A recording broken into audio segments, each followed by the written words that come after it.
ചേന ഇതാണ് ഗജേന്ദ്ര ചേന. ഗജേന്ദ്ര ചേന കൈ കാര്യമായിട്ട് ചൊറിയില്ല, നല്ല ടേസ്റ്റ് ആണ്. ചൂട് തട്ടിയേ പോകും, നല്ല ടേസ്റ്റുമാണ്. നമുക്കൊക്കെ നേരത്തെ വേണമെങ്കിൽ ഇത് മറ്റുള്ള ചേനേക്കാളും കുറച്ച് നേരത്തെ പറിക്കാറാ ബുദ്ധിമുട്ടോ രണ്ടോ കാര്യങ്ങളൊന്നുമില്ല. ഇപ്പൊ ഏകദേശം ഒരു 3 കിലോ ഉണ്ടാവും ചേട്ടാ. ഇത് 4 കിലോന്റെ മുകളിലുണ്ടാവും. 4 കിലോന്റെ മുകളിലുണ്ടാവും അല്ലേ? എങ്ങനെ കൊടുത്താൽ നമുക്ക് പെട്ടെന്ന് സെയിൽ ചെയ്യാൻ പറ്റുള്ളൂ? അത് അങ്ങനെ കൊടുത്താലേ പോലും. വലിയ ചേന 10-12 കിലോന്റെ ചേന പറഞ്ഞു കഴിഞ്ഞാൽ നമുക്ക് ഒരു വർഷം വെക്കുകയാണെന്നുണ്ടെങ്കിൽ ഇതിനേക്കാളും വലുതാവില്ല അത്. ഇത് അല്ല വലിയ പീസ് വെച്ചാ ഇതിന് ഇത്ര തന്നെ വലുതാവുള്ളൂ.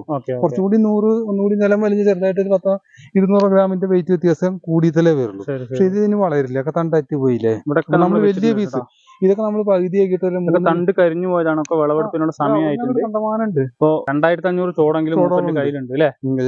അപ്പൊ വേണമെന്നുണ്ടെങ്കിൽ ആവശ്യക്കാരുണ്ടെങ്കിൽ കോൺടാക്ട് ചെയ്യുക. വിത്താണെന്നുണ്ടെങ്കിലും ഈ ചേന വേണമെന്നുണ്ടെങ്കിലും മൂപ്പര് കോൺടാക്ട് ചെയ്താൽ കൊറിയർ സർവീസ് ആണെങ്കിലും നേരിട്ട് വന്നിട്ടാണെങ്കിലും എടുക്കാം അല്ലെ? സ്ഥലം എവിടെയാണ് നമ്മുടെ? ഷൊർണൂർ കുളപ്പുള്ളി. അപ്പൊ പിന്നെ കോൺടാക്ട് ചെയ്യാം കേട്ടോ. കോൺടാക്ട് ചെയ്ത് കഴിഞ്ഞാൽ അതിന് ആവശ്യമായിട്ടുള്ള കാര്യങ്ങളൊക്കെ പറഞ്ഞു തരും. വിത്തുകൾ വേണമെന്നുണ്ടെങ്കിൽ തരും. ഒരുപാട് കൃഷി രീതികൾ ഇവിടെ ഉണ്ട്. മഞ്ഞളുണ്ട്, അതുപോലെ കപ്പയുണ്ട്, പ്രതിഭ മഞ്ഞള്, പല മഞ്ഞളുകളുണ്ട്. കസ്തൂരി മഞ്ഞള്, കരിമഞ്ഞള്, പല സംഭവങ്ങളുണ്ട്.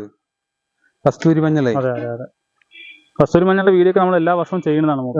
കസ്തൂരി മഞ്ഞളുണ്ട്, ഒക്കെ നമ്മൾ നിലനിർത്തി പോയിട്ടുണ്ട്. കാരണം അതിനൊക്കെ അത്യാവശ്യം ആവശ്യക്കാരുണ്ട്. നമ്മൾ ആവശ്യമില്ലാത്ത സാധനങ്ങൾ കൃഷിക്കാരാണ് മാർക്കറ്റിംഗ് പ്രശ്നം വരുന്നത്. ഇത് മറ്റുള്ള സാധനങ്ങൾ നമുക്ക് തികയാറില്ല.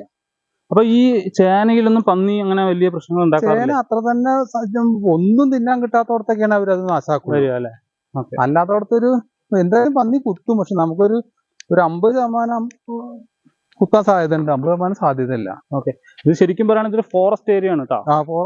ഇത് നമ്മൾ നാട്ടിൻപുറമാണെന്ന് വിചാരിക്കണ്ട. സംഭവം ഫോറസ്റ്റ് ഏരിയ ആണ്, കാടാണ്.